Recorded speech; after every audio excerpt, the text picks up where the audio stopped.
خواتین حضرات، آپ دیکھ رہے ہیں سینسا چینل اور میں ہوں ظہیر عالم اپنے پروگرام نقطہ نظر کے ساتھ۔ اس وقت جو صورتحال ہے وہ یہ ہے کہ اس ملک میں بہت سے حالات مشکل بنا دیے گئے ہیں۔ جس ملک کا تعلیم، صحت اور ترقیاتی بجٹ کاٹ کر طیارے خریدے جائیں، وہاں تعلیمی نظام دھڑام سے گر رہا ہے۔ جہاں ہزاروں تعلیمی ادارے بیچ دیے جائیں یا ٹھیکے پہ دے دیے جائیں تو وہاں پھر سرکاری محکموں کی کیا ضرورت ہے۔ نظام تعلیم کو بہت بڑا جھٹکا لگا ہے پنجاب میں، اسی طرح سندھ میں حالات ہیں۔ سرکاری اسکولوں میں جو کچھ ہو رہا ہے وہ بھی اپنی جگہ ہے، لیکن غیر سرکاری اسکولوں میں جو کچھ ہو رہا ہے وہ بڑی فکر کی بات ہے۔ جہاں نہ اسلام کی تعلیم دی جاتی ہے، نہ نظریہ پاکستان یا پاکستان سے محبت کی کوئی بات ہوتی ہے، نہ ہی در حقیقت ان کو ایمانداری کی تعلیم دی جاتی ہے، بلکہ وہ موقع پرستی سیکھتے ہیں۔ 5ویں تک کے تو یہ کچھ بھی نہیں ہوتا ہے، کم ہوتا ہے۔ 6ٹھی سے یہ صورتحال، ان کی حکمت عملیاں ہماری بنیادیں کھوکھلی کر رہی ہے۔ اگرچہ بظاہر ایسا لگتا ہے پرائیویٹ اسکول فیس لوٹ رہے ہیں، لیکن اس فیس لینا ٹھیک ہے، وہ کتنی بھی لے لیں، لیکن ہمارے مرکز سے ہمیں ہٹانے کا کام بھی ان کو سونپا گیا ہے۔ اور یہ تجزیہ اس وقت بھی ہوا تھا جب پرویز مشرف تھے، جنہوں نے ان لوگوں کو اجازت دی تھی۔ جس ملک میں اپنے تعلیمی ادارے ہزاروں ہوں، ہر سطح کی تعلیمی ادارے موجود ہوں، اسکول، کالج، یونیورسٹیاں، پروفیشنل ادارے، تو اس صورت میں ان غیر ملکیوں کو یا ہمارے نظریے سے ہٹ کر تعلیم دینے والوں کو اجازت کی کیا ضرورت تھی؟ ظاہر بات ہے کہ یہ ایجنڈا ہمارے ملک کے لوگوں کا تو نہیں ہے، یہ باہر سے لے کے آئے ہیں۔ اب جو صورتحال ہے وہ یہ ہے کہ اب ایک زمانے میں احتجاج ہوتا تھا تو ہزاروں لوگ جمع ہو جاتے تھے، اب لوگ احتجاج کے لیے جمع نہیں ہوتے ہیں۔ اس کی وجہ ہے کہ ان کو حق سچ کی تعلیم ہی نہیں دی گئی۔ ہماری اس تعلیمی زبوں حالی پہ بہت سے لوگ فکر مند ہوئے، کتابیں لکھیں، لیکن نتیجہ کچھ نہیں۔ جو ایسا طبقہ جو زیادہ فیس دے سکتا ہے، چاہے وہ سرکاری ملازم ہو، کسی اور ادارے سے تعلق رکھتا ہو یا پرائیویٹ ہو، وہ اپنے بچوں کو انہی اسکولوں میں بھیجتا ہے کہ ان کو انگلش آ جائے گی، لکھنا پڑھنا آ جائے گا۔ لیکن جو چیز بھول جاتے ہیں ہم، وہ یہ ہے کہ ہم اپنے مرکز سے ہٹ رہے ہیں، اس کی تعلیم نہیں دی جاتی ہے۔ ان کا سلیبس دیکھا جائے، ان کی چیزیں دیکھی جائیں تو پتہ لگتا ہے کہ یہ سب کسی اور مقصد کے تحت کام کر رہے ہیں۔ مجھے تو ایسا لگتا ہے ان میں سے بہت سے لوگ ولیم ناٹی کیا کہتے ہیں اس کے ممبر ہیں، بڑی بڑی میڈمات، بڑے بڑے لوگ جو اسکول ایک پورے سسٹم چین بنا کے چل رہے ہیں۔ کبھی ان کو اگر غور سے دیکھا جائے تو یہ تعلیمی ادارے ہمارے لیے ایک نقصان دہ چیز ہے۔ تعلیمی زبوں حالی جو ہے وہ دن بدن بڑھتی جا رہی ہے۔ اسی طرح ملک میں اساتذہ کی پیداوار رکی ہوئی ہے۔ اب آپ کہیں گے یہ بھی کوئی اگنے والی چیزیں نہیں۔ جب آپ اساتذہ کی تربیت کے تعلیمی اداروں کو اہمیت نہیں دیں گے تو قوم بنانے میں بھی آپ کو دقت ہوگی۔ میری خود آنکھوں دیکھی بات ہے کہ ایک ٹریننگ سینٹر ہمارے لیاقت آباد میں قائم ہوا PL 480 کے تحت، پھر وہ قاسم آباد شفٹ ہوا، پھر فیڈرل بی ایریا میں بہت بڑی جگہ پہ وہ B.Ed کالج کہلایا۔ اب ہوا یہ کہ اس کا آدھا حصہ کاٹ کر ایک پرائیویٹ NGO کو دے دیا گیا۔ پھر وہاں ایسے پروگرام شروع کیے گئے کہ جو بی اے کرنے کے بعد بی ایڈ کر لیتی تھیں، ایم اے کرنے کے بعد ایم ایڈ کر لیتی تھیں، ان پہ وار کیا گیا۔ 1 سال کا کورس کر کے وہ ملازمت پہ لگ جاتی تھیں، اور خاص طور سے عورتیں۔ اسی طرح پی ٹی سی کر کے جو میٹرک کر کے پی ٹی سی کرتا رہا، اس کو بھی کہیں نہ کہیں چھوٹی موٹی ملازمت مل جاتی تھی۔ انٹر کر کے سی ٹی کر لیتا رہا۔ یہ تمام نظام کسی خاص مقصد کے تحت ڈیمالش کیا گیا ہے، بیشتر جگہوں پہ ڈیمالش ہو چکا ہے۔ تو اس صورت میں جب اساتذہ کی ہی تربیت کا انتظام نہ ہو تو پھر قوم کیسے بنے گی؟ اساتذہ جو اچھا پڑھاتے ہیں ان میں سے بیشتر کو بجائے ٹریننگ ملنے کے نہیں ملتی، وہ زیادہ تر اپنے گھروں کے ماحول کی وجہ سے، تعلیمی ماحول کی وجہ سے بچوں کو اچھا پڑھاتے ہیں، وہ ذاتی ایمانداری کی وجہ سے۔ لیکن جہاں تک کہ کسی ایک نظریے پہ قوم کو اکٹھا کیا جائے وہ نہیں ہے۔ اگر کہیں کاغذوں میں موجود بھی ہے تو اس کو امپلیمنٹ کرانے کے طریقے نہیں ہیں۔ تو اس صورتحال میں جبکہ اساتذہ کی سپلائی بند ہو چکی ہے، ایک اور وجہ بھی ہے کہ لڑکیاں عورتیں جو ان اسکولوں میں کام کرتی ہیں ان کو گھر کا اتنا کام دیا جاتا ہے، خاص طور سے پرائیویٹ میں، کہ وہ اگر 4 گھنٹے آپ کے اسکول میں کام کرتی ہیں تو 4 گھنٹے وہ گھر پہ کرتی ہیں۔ ایکچولی وہ ایک عام آدمی سے جیسے کہ زیادہ ہی کام کرتی ہیں، اس کے باوجود بھی ان کو اپنی ملازمت جانے کا خوف ہوتا ہے، حد سے زیادہ خوف رہتا ہے۔ ایسا کیوں ہے؟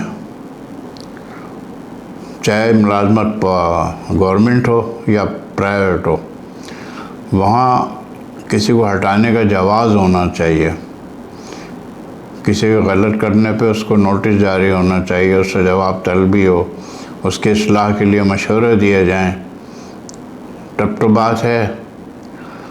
لیکن جب تعلیم ایسے لوگوں کے ہاتھ میں آ جائے جن کو ان چیزوں سے کوئی واسطہ ہی نہ ہو، وہ اگر ڈسٹرکٹ ایجوکیشن آفیسر ہیں یا ڈویژنل آفیسر ہیں یا صوبائی وزیر ہیں، جن کا تعلیم سے کوئی تعلق ہی نہ ہو، ان کو وزیر تعلیم بنا دیا جائے تو پھر کیا ہوگا؟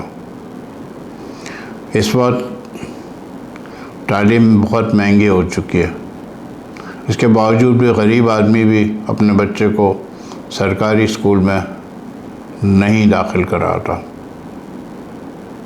آخر کیوں؟ حتیٰ کہ بڑے بڑے ایجوکیشن افسران کے بچے جو ہے پرائیویٹ اسکول میں پڑھتے ہیں، وہ اپنے سرکاری اسکول میں نہیں پڑھاتے۔ اسی طرح چاہے اساتذہ سرکاری ہوں یا غیر سرکاری، ان کو حق سچ بات کہنے کی اجازت نہیں ہے۔ جب آپ کسی قوم کی تربیت کرنے کھڑے ہوتے ہیں تو سب سے پہلا سبق یہ ہوتا ہے کہ بھائی ہم مسلمان ہیں، پاکستانی ہیں، ہمارا 2 قومی نظریہ ہے، یہ سب چیزیں دفن کر دی ہیں۔ آج آپ کو ایک زمانہ تھا اقبال کے شعر جگہ جگہ نظر آتے تھے، لیکن آج سے پرانے لوگ ہی ہیں جو وہ ان باتوں کو یاد رکھتے ہیں۔ پھر ایک خودی کا تصور جو ہے نا وہ دھندلا دیا گیا ہے۔ ایک خدا کو ماننا اور اس کی باتوں پہ عمل کرنا کہیں نہیں سکھایا جاتا ہے۔ ایک طرف تو ان کو 30 ہزار 50 ہزار فیس چاہیے، لیکن اس کے باوجود وہ اسلامی تعلیمات پہ کوئی توجہ نہیں دیتے۔ اسی طرح گورنمنٹ کوئی نگرانی قائم کرنے پہ تیار نہیں ہے کہ بھائی یہ کیا کر رہے ہیں لوگ، یہ کن لوگوں کے مقاصد پورے کر رہے ہیں۔ اسی لیے چائنیز نے کہا ہے، چائنا کے ایک پروفیسر نے یہی کہا ہے کہ پاکستان ٹوٹنے کے قریب ہے۔ جب آپ اس کو لنک ہی نہیں کریں گے سب کو ایک دوسرے سے، جب ان کے درمیان کوئی قدر مشترک ہی نہیں ہوگی تو وہ سب الگ ہونا شروع ہوں گے، جیسا کہ اب شروع ہو چکا ہے۔ تو ہم کہاں جا رہے ہیں؟ اسی طرح گورنمنٹ نے جب تعلیمی بجٹ، صحت کا بجٹ اور ترقیاتی بجٹ کاٹ کے طیارے خریدے، یا ہزاروں اسکول کانٹیکٹ پہ دے دے، اس طرح ہزاروں ایکڑ زمین گورنمنٹ کے پاس سے نکل گئی ہے۔ برے وقت میں وہ گورنمنٹ کے پاس ہوتی تھی، سیلاب ہو، آندھی ہو، طوفان ہو، زلزلہ ہو، وہ کام آتے تھے۔ صورتحال یہ ہے کہ آپ ان اداروں میں داخل بھی نہیں ہو سکتے۔ یہی حال سندھ کا ہے کہ وہاں مختلف NGOs کو اسکول دیے جا رہے ہیں۔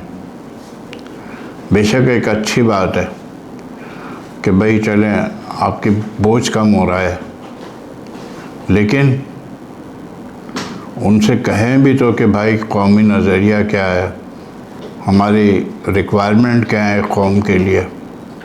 نہ، کچھ نہیں ہے ایسا۔ آج جب بچوں سے مختلف گفتگو کرو تو وہ مختلف باتیں کرتے ہیں۔ آج بیشتر پرائیویٹ اسکول کے چھوٹے بچوں کو قومی ترانہ تک کی یاد نہیں ہے۔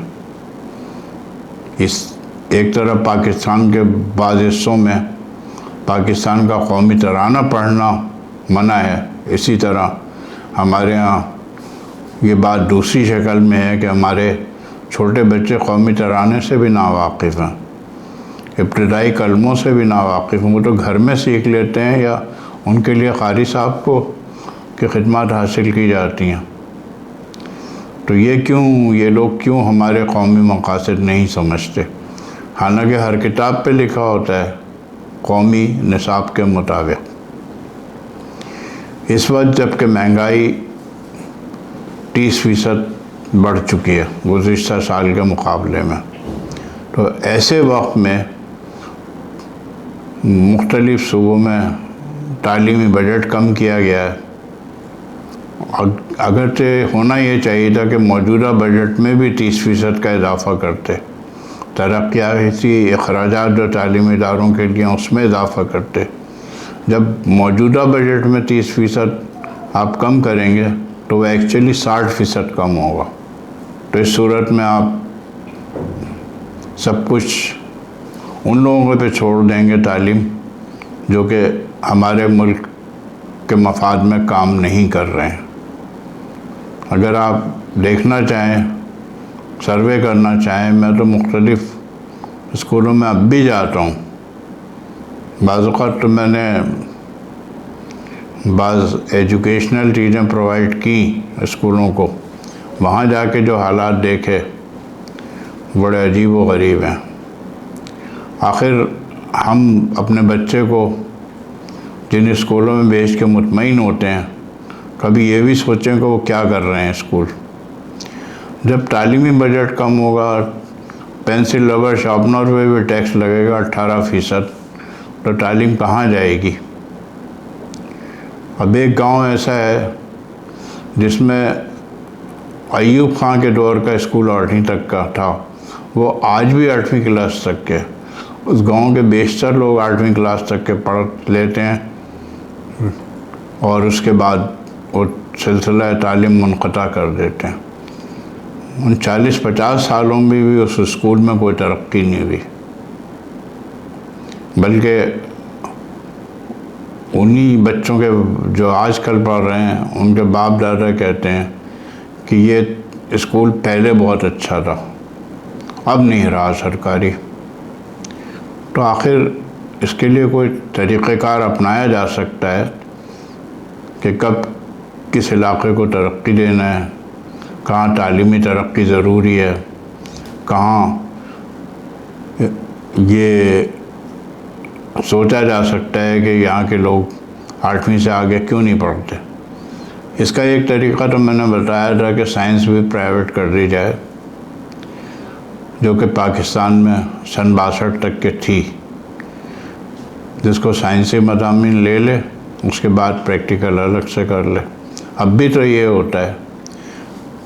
تو اس طرح سے ہمیں بہت زیادہ فکر مندی کی ضرورت ہے۔ تعلیم میں 30%، یونیورسٹیوں میں 30% تعداد کم ہو چکی ہے۔ اس کی وجہ معاشی حالات بھی ہیں۔ پھر یہ نظریہ بھی پرورش پا رہا ہے کہ بی اے ایم اے کرنے کا کوئی فائدہ نہیں۔ حالانکہ انہی اداروں میں جہاں بی اے ایم اے ہوتا ہے وہاں اس کے ساتھ پروفیشنل مضامین شامل کیے جا سکتے ہیں کہ بھائی آپ جب وہاں سے نکلیں تو خالی بی اے ایم اے نہیں ہوں بلکہ آپ کسی نہ کسی پروفیشن میں داخل ہونے کے قابل ہوں۔ گورنمنٹ کا سرمایہ جو خرچ کرتی ہے وہ بھی محفوظ رہے۔ اب اسی بھی سلسلے میں آپ دیکھیں کہ ایک طرف آپ ہزاروں اسکول نہیں سنبھال سکتے، این جی اوز کو دے رہے ہیں، دوسری طرف دانش اسکول قائم کر رہے ہیں، جو کہ انتہائی بلا جواز بات ہے۔ ان اسکولوں کو کیوں نہیں ترقی دی جاتی؟ اسی طرح ابھی پی ڈی ایم کی حکومت میں آخری وقت میں 30 یونیورسٹیوں کا چارٹر منظور ہوا قومی اسمبلی سے۔ اتنی جلدی میں منظور ہوا کہ ان پہ سیر حاصل بحث نہیں ہو سکی۔ اور پنجاب میں پرائیویٹ یونیورسٹیاں یا کالج کیا کر رہے ہیں یہ سب کو اچھی طرح پتہ ہے۔ وہ تعلیمی ترقی بظاہر تو ڈگریاں دے رہے ہیں لیکن اس کے ساتھ وہ کوئی ایسی بات نہیں پیدا کر رہے ہیں جس سے ملکی مفاد کے لیے بہتر ہو۔ اب جہاں تک کہ یہ سوال کہ یہ نظریہ بھی غلط ہے کہ پروفیشنل ٹریننگ کے لیے الگ اداروں کی ضرورت ہے۔ آپ اگر ایک علاقے میں 10 سرکاری اسکول ہیں یا کالج ہیں، یونیورسٹی ہے، تو وہاں کم از کم 10 اسکل تو آپ انٹروڈیوس کرا سکتے ہیں۔ جیسے کہ آج کل کسی زمانے میں کمپیوٹر نہیں تھا لیکن آج چاہے اسکول سرکاری ہو یا غیر سرکاری کمپیوٹر شامل ہو گیا ہے۔ تو اسی طرح آپ دوسرے پروفیشنز کو بھی شامل کر سکتے ہیں۔ اور اتنی بڑی آرگنائزیشن ہے پاکستان میں اسکولوں کالجوں کی، ہزاروں اسکول کالج ہیں، تو وہ ان سے ہی ڈائریکٹ پروفیشنل پیدا ہوں گے۔ لیکن جو چیز ایک دفعہ سوچ لی جاتی ہے اس پہ دوبارہ نہیں سوچا جاتا۔ جیسے یہ سوچ لیا گیا کہ سائنس پرائیویٹ ممکن نہیں ہے، لیکن اس کے بھی ہزار طریقے ہیں۔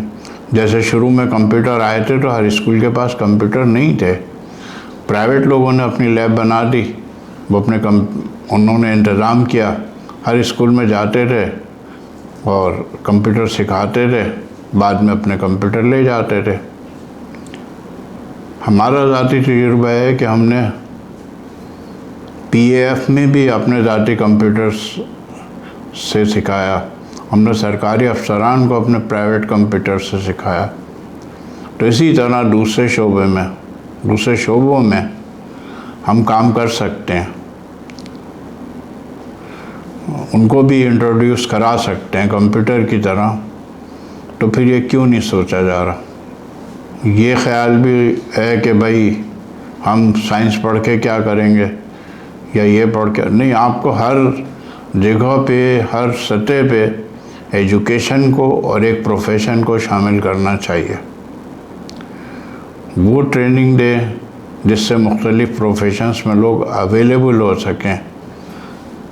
اب یہاں تو یہ ہے کہ بی ایم میں کر بھی لے تو اس کو کہیں وہ چھوٹی موٹی ملازمت ہی کر سکتا ہے، لیکن اس کے ساتھ اگر وہ آئی ٹی ایکسپرٹ ہو تو وہ زیادہ بہتر ملازمت حاصل کرتا ہے۔ اسی طرح مختلف سرکاری اداروں میں اسکول کالج کی سطح پر سیکنڈری سے مختلف چیزیں انٹروڈیوس کرائی جا سکتی ہیں، لیکن کچھ نہیں ہو رہا ہے۔ ایک زمانے میں علامہ اقبال اوپن یونیورسٹی اور اسکول ڈیولپمنٹ کونسل کا بڑا چرچا تھا۔ ہو سکتا ہے اب بھی یہ ادارے کام کر رہے ہوں، لیکن مجھے ذاتی طور پہ میں نے جو دیکھنے کا اتفاق ہوا علامہ اقبال یونیورسٹی کا کراچی میں فیڈرل ایریا میں آفس ہے، وہاں بجائے اسٹوڈنٹ کی تعداد بڑھنے کے تھم سی گئی ہے یا کم سی ہو گئی ہے۔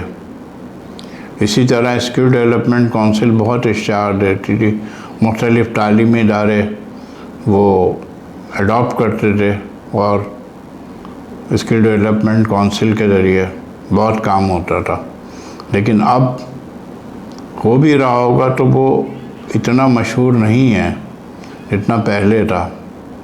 اسی طرح ایک سسٹم یہ بھی ہو سکتا ہے کہ مختلف لوگ جو مختلف پروفیشنز میں ماہر ہیں وہ کسی ادارے سے منسلک ہو کے کسی ایک ادارے میں ایک اسکل ہو، کسی دوسرے ادارے میں دوسری اسکل ہو، پھر وہ سینٹرلی اسکل ڈیولپمنٹ کونسل کی طرح امتحان دیں اور کامیابی حاصل کریں، تو مختلف شعبوں میں جو کمی ہو رہی ہے افراد کی وہ پوری کی جا سکے۔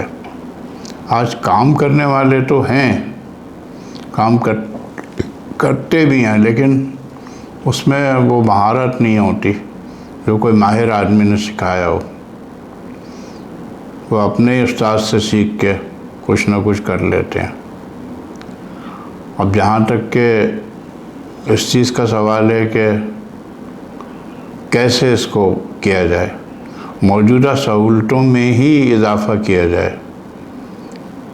ایک زمانہ تھا کہ پرائیویٹ لیبارٹریز کی ہر شہر میں بھرمار تھی، اور اس کو سائنس اکیڈمی کا بھی نام دیا جاتا تھا۔ بچے وہاں جاتے تھے، ٹیوشن بھی پڑھتے تھے، ساتھ میں لیبارٹریز میں پریکٹیکل بھی کرتے تھے، اور ان اداروں میں ترقی بھی ہو رہی تھی۔ اب صورتحال یہ ہے کہ جب سندھ میں پریکٹیکلی 15 نمبر کا کر دیا گیا ہو تو وہاں بغیر لیب کے صرف کاپی پہ لکھ کے چلا جاتا ہے، ساتھ میں لفافہ بھی دے دیا جاتا ہے ایکسٹرنل کو، بات ختم ہے۔ اس میں لکھے ہوئے کی بنیاد پہ آپ کو نمبر مل جاتے ہیں۔ میرا تو ذاتی تجربہ یہ ہے کہ جنرل بھی نہیں چیک کرتے وہ لوگ۔ جب ایک مضمون کے نمبر اتنے کم ہوں گے تو پھر کیا ہوگا، جبکہ اس کے نمبر 30-40 ہونا چاہیے پریکٹیکل کے۔ اس طرح کی سینکڑوں چیزیں ہیں۔ پھر کسی ادارے کے بارے میں اگر آپ شکایت کرنے چاہیں تو وہ آپ کو پریشانی ہوتی ہے، نہ محکمہ تعلیم کوئی مدد کرتا ہے، نہ محکمہ پولیس کوئی مدد کرتا ہے۔ ابھی یہاں لاہور میں ایک بچے کے مشین میں انگلی آ گئی جو پانی چلنے کی ہوتی تھی، اس نے والدین نے کمپلین کی، پولیس کمپلین بھی کی، لیکن کوئی سنوائی نہیں ہوئی، آخر میں چپ ہو کے بیٹھ گئے۔ اسی طرح کسی تعلیمی شکایت کے لیے محکمہ تعلیم چلے جائیں تو آپ سے اتنے سوال کرتے ہیں کہ آپ تنگ ہو جائیں کہ میں یہاں کیوں آیا۔ پھر وہ آپ فوراً موو نہیں کرتے، آپ کو ان کے لیے ٹرانسپورٹ مہیا کرنا پڑتی ہے، ان کی خدمت کرنا پڑتی ہے، تب وہ آپ کی کمپلین پہ چلتے ہیں۔ جاتے ہیں، تھوڑی دیر بیٹھتے ہیں، اس کے بعد وہ آ جاتے ہیں کہ جی آپ کا مسئلہ حل کر دیا میں نے، لیکن ایسا نہیں ہے۔ وہ مسئلہ حل کیسے ہوتا ہے؟ صرف لفافے کے ذریعے وہ شکایت رفع دفع کر دی جاتی ہے۔ اسی طرح کسی بھی تعلیمی ادارے کی شکایت کرنے کے لیے کوئی سینٹرلائز نظام نہیں ہے، کوئی ایسی ایپ نہیں ہے جہاں ہر سطح کے تعلیمی اداروں کے لیے علیحدہ کمپلین کی جا سکے۔ اس کے لیے میری تجویز گزشتہ پروگرام میں نے دی تھی کہ جس طرح آپ 15 پہ کال کرتے ہیں اور شکایت کرتے ہیں، اسی طرح آپ کے محکمہ تعلیم میں ایسا چیز قائم کی جائے کہ جدھر آپ شکایت کریں ادھر وہ موجود ہوں۔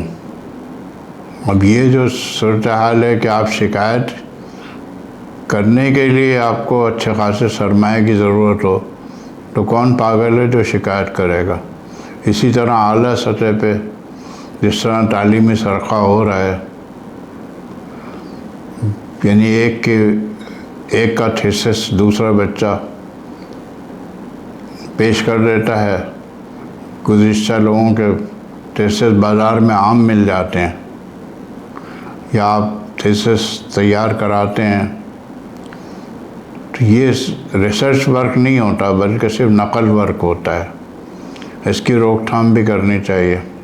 اب جو صورتحال ہے یہ کہ تعلیم چاہے بچہ پرائیویٹ پڑھے یا گورنمنٹ اداروں میں پڑھے، مہنگی ہو چکی ہے، اور مزید اس بجٹ میں جو کچھ کیا گیا ہے خاص طور سے پنجاب میں کہ تعلیمی بجٹ کم کیا گیا ہے، پھر سرکاری سطح پہ فیڈرل بجٹ میں مختلف بچوں کی اشیاء پہ ٹیکس لگایا گیا۔ جس ملک میں کروڑوں بچے اسکول سے باہر ہوں وہاں تو تعلیم اشیاء تیار کرنے والے افراد کو سبسڈی دینا چاہیے، لیکن نہیں۔ ظاہر بات ہے ان لوگوں کا پڑھنے لکھنے سے کوئی تعلق نہیں ہے تو وہ کیوں ایسا سوچیں گے؟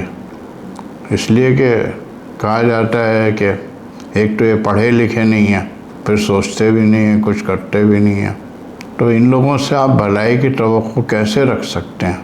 ہاں، یہ وہاں بہت زیادہ ایکٹیو ہیں جہاں کوئی نیا ادارہ قائم کرنا ہو یا کوئی ایسی چیز، جیسے آج کل آٹزم کے لیے کام میں پنجاب میں کام ہو رہا ہے، سندھ میں، تو وہ ایک اچھی چیز ہے۔ ایک ادارہ قائم ہوا، میں اس میں تیسرے دن گیا ہوں گا تو مجھے ملنے کی اجازت نہیں دی گئی، حالانکہ میرے گھر میں ایک بچہ آٹزم کا شکار تھا کہ ہم چلو اس کو وہاں داخل کرا دیں بجائے پرائیویٹ پڑھانے کے، کیونکہ حالات تو ہمیشہ ایک جیسے نہیں ہوتے ہیں۔ مجھے وہاں داخل بھی نہیں ہونے دیا، گیٹ پہ چوکیدار نے کہہ دیا کہ داخلے بند ہو چکے ہیں۔ ابھی اس کو قائم کیے ہوئے 72 گھنٹے بھی نہیں ہوں داخلے بند ہو جائیں، ایسا ممکن نہیں ہے، کیونکہ داخلے پھر سوچ سمجھ کے دیے جاتے ہیں، کیونکہ زیادہ تر آٹزم والے بچوں کے مالی حالات بہتر ہوتے ہیں، تو پھر ان کو داخلہ بھی دیا جائے گا کچھ سوچ سمجھ کے، کچھ لے دے کے۔ اس طرح کیا کیا رونا رویا جائے، کیا کیا بتایا جائے۔ تعلیم اس وقت سب سے زیادہ زبوں حال ہے، چاہے وہ سرکاری سطح پہ ہو یا غیر سرکاری سطح پہ۔ اصل چیز جو میں نے شروع میں ذکر کیا تھا کہ قومی مفاد، اسلامی مفاد، یہ سب چیزیں مد نظر رکھنی چاہیے۔ امید ہے کہ کوئی نہ کوئی گزارش شاید حکومت کو پسند آ جائے۔ آج کے لیے اتنا ہی کافی۔ اللہ حافظ۔